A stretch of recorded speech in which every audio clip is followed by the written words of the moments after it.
Good afternoon, everyone. Thank you, ma'am, for that generous introduction about me. All the respected dignitaries on the dais and off the dais, I'm extremely happy to be present here today.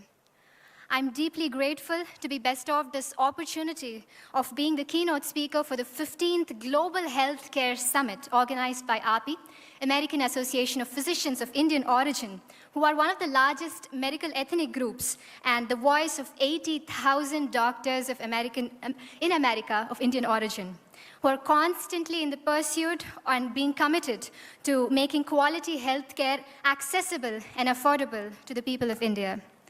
I am totally bowled over by the extraordinary minds gathered here, and I've grown up idealizing and seeing amazing doctors like y'all and wanting to be like y'all someday.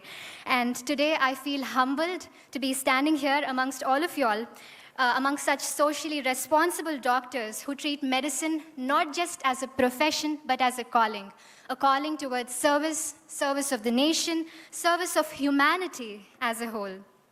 And also, to stand amongst these young doctors, young men and women who are gathered here, who will be the torch bearers and who will go on to offer a beacon of hope to the healthcare industry. Before I begin, I would like to take this opportunity to offer my gratitude and respect to each and every doctor who's been part of the COVID-19 pandemic, who's been working day in and day out as warriors and risking their own lives. Hats off to all of y'all, and thank you so much. Nirashake nirasha putte anta kashtapaddaru doctors andaru ee COVID-19 pandemic lo. Patience, acceptance, tolerance, adaptability, compassion, empathy are the qualities which have been engraved in us right when we choose to become doctors and took the Hippocratic Oath, which binds us not just to the patients, our colleagues, and our profession, but to the humanity as a whole. I'd like to take a minute to appreciate the noble work done by AAPI during the COVID crisis for the fellow countrymen of India, providing oxygen concentrators, ventilators, high-flow oxygen equipments, PPEs, medications, and a fund to the PM Relief Fund, and tele-prescriptions and whatnot. A huge round of applause for AAPI. It is so welcoming to see all the goals set by AAPI for India. Thank you, AAPI, for your commitment and contributions. And I must say, Indian healthcare industry has crossed many milestones by now. The recent National Family Health Survey and, of course, the Niti Aayog Health Index are definitely a proof to it, with the total fertility rate coming down to 2.0, which is less than the replacement level, with decrease of infant and maternal mortality rate, and initiatives taken by government, and, of course, the vaccination drives. But there's a lot for us to do to become the global healthcare leaders. As a young medical graduate, allow me a minute to take my views on the current ongoings. Number one being the shortage of doctors and the huge demand and supply gap. I guess it'll take by 2030 we would need 20 lakh more doctors, as all the elderly doctors and senior doctors have been mentioning. And of course the gap, the postponements, the continuous postponements of NEET PG and UG has created a huge gap with one academic year, with the loss of one academic year for one batch, and of course another batch being overworked up, doing more than 100 hours of COVID duties.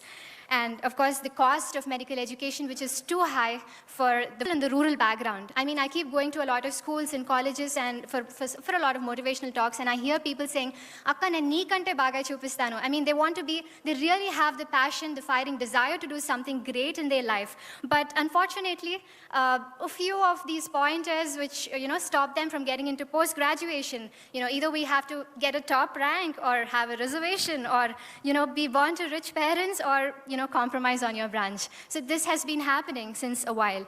And despite financial hardships, a lot of youngsters of India, they prefer studying overseas as, not for the sake of money, but for the sake of better expertise. And of course, the violence against doctors, which is high right now.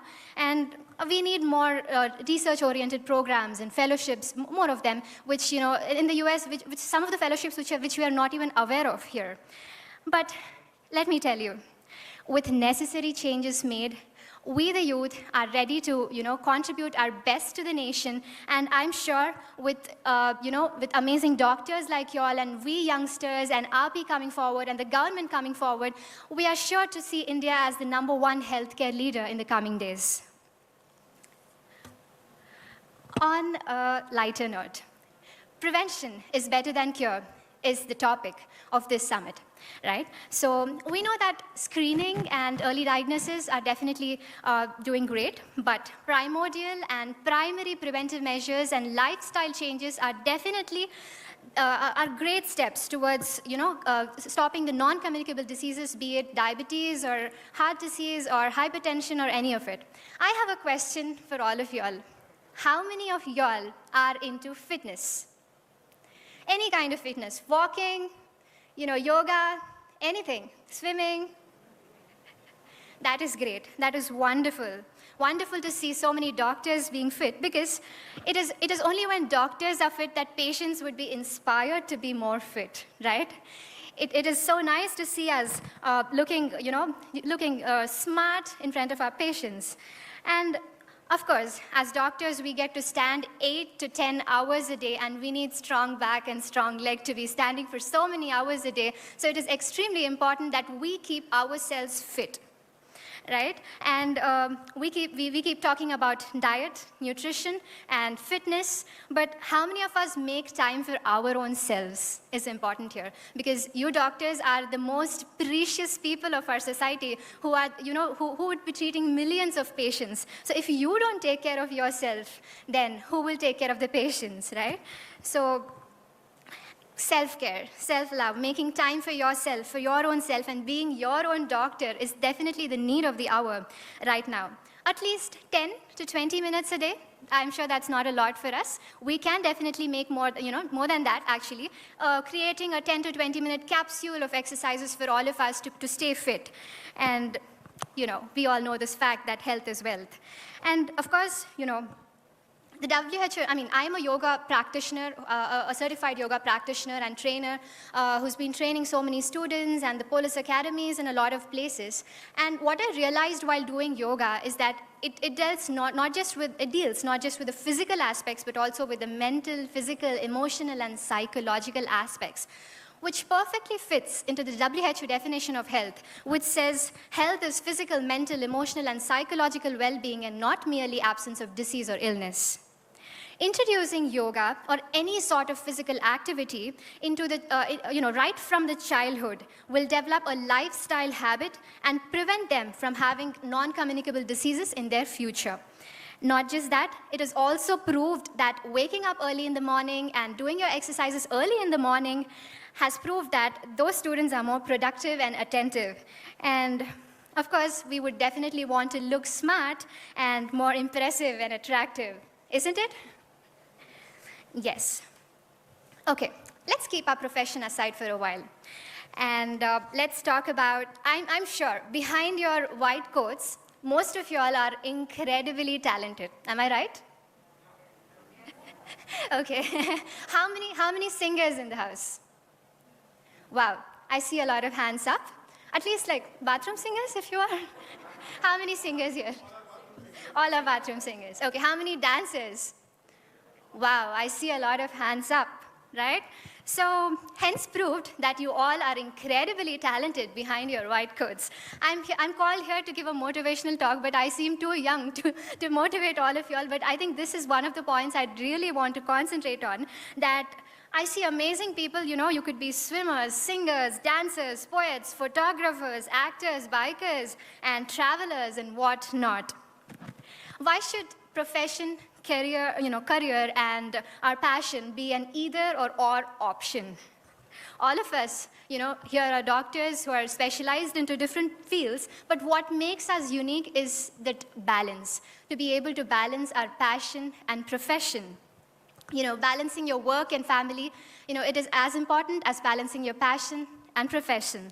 So, balancing my profession and passion, I have been doing that for so many years so far. And I realized that passion helps us vent out our stress. Passion helps us in times of crisis. And passion makes life more beautiful than mechanized. I've been a Bharatanatyam artist and given over 2,000 performances for the past 20 years I've been performing. And I realized that it keeps me happy. It gives me joy. It keeps me going. And it is my companion during my hardships. And as ma'am mentioned, I've had this opportunity of performing in front of numerous legends, and one of my favorite being Dr. APJ Abdul Kalam sir.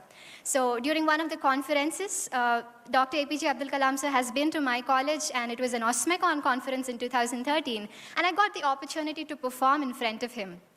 And what he said on that day about, after seeing my performance is something which is like a message for my life and all of us as well. He said, when art and medicine join together, you create a good human being. Not only you can treat people, you can treat with compassion. I'm sure we all are compassionate doctors already, but I would definitely urge you all to continue your passion as well. Make at least a few hours out of your busy week, one day in a week. If you can, make hours for your passion, then I think it'll keep you happy. I'm sure you're going to see a large difference after you do that. And we know the world is being digitalized right now. It is important to improve the digital presence of medical industry, and the beauty of technology is that it connects us to millions of people. A click of a button helps us connect to millions of people and give them the right medical information at the right time. And the next big thing that is going to happen, that is already happening, is our online clinics. But there are definitely pros and cons for everything. This, the pros we already know, but the disadvantages being that, some of the quacks may utilize this opportunity to give wrong information and wrong treatment, which I think with some kind of regulations from the government, we can definitely curtail that. And I also remember Dr. APJ Abdul Kalam sir saying this, that during the conference itself, he encouraged both medical students and engineers to collaborate together. And we have created a program called MedTech, where both of them come together and exhibit their medical models. The engineers come forward and exhibit their medical models. I think it's a great and amazing initiative. Well, for us youngsters, I see some young people here, online presence has a totally different meaning. For us, online presence means Instagram, Facebook, right? Snap. So how many of your youngsters are on Instagram? All of us, even I am on Instagram, right? And I'm sure like all the senior doctors present here, we are all on Facebook. But I'd like to highlight that there is a difference. There is a huge difference between making your presence online, the difference between just browsing your social media and socializing, and you being the enlightening factor for people around you who are watching you online. There is a huge difference between both of these. All of us youngsters here, when it comes to online presence, I think it is important that we look beyond browsing the celebrity lives and become an inspiration by ourselves and, become a motivating factor for everybody who's watching you online, right? And to be able to be successful, the only key is to utilize your time properly and your opportunities properly, to dream big, have a vision, and to execute that vision with a discipline and have a positive outlook towards your life, believe in the supreme power, and believe in your own self.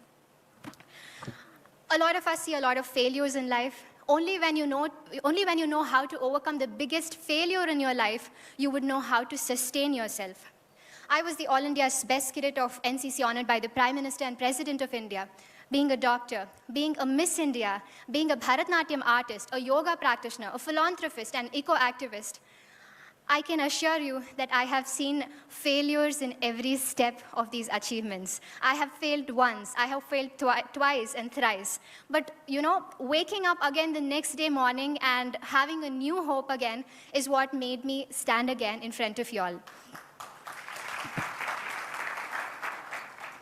There is a difference between winning and being successful, okay? I never considered winning any of these competitions as being successful. For me, success is about, waking up after you failed. For me, success is about overcoming the challenges and societal norms, being disciplined, being consistent in your hard work, Being happy with what you have and satisfied with what you have is success for me. Making my country proud, making my parents proud, and my teachers proud is success to me. I think we've seen this, a lot of times it's been forwarded on our phones that the winner stands like this, and the person who got third will be celebrating the success, right? So that means that, the position or winning is not success absolutely. Being happy with what you have and enjoying your journey and, exploring yourself and being able to, chase your passion is success to me. And at the end of our lives, there shouldn't be any point where you look back and say, I wish I had done that. There should be a point where you have to say that, I chased my passion and I did that. But I must say this is just the beginning of my journey when I'm talking in front of legends like all of y'all. As I said, I grew up idealizing doctors like y'all, amazing doctors like y'all, and wanting to be like y'all. With all your blessings, I promise to serve my nation with total dedication and responsibility. And I must say, for all the youngsters here, the senior doctors would be passing on the torch to all of us. And I'm sure the torch is being certainly placed in the right hands. Thank you so much for this opportunity. I am deeply grateful for AAPI for giving me this opportunity. And I must say that, I'm blessed. I'm blessed to be standing in front of all of y'all. And thank you so much. Thank you.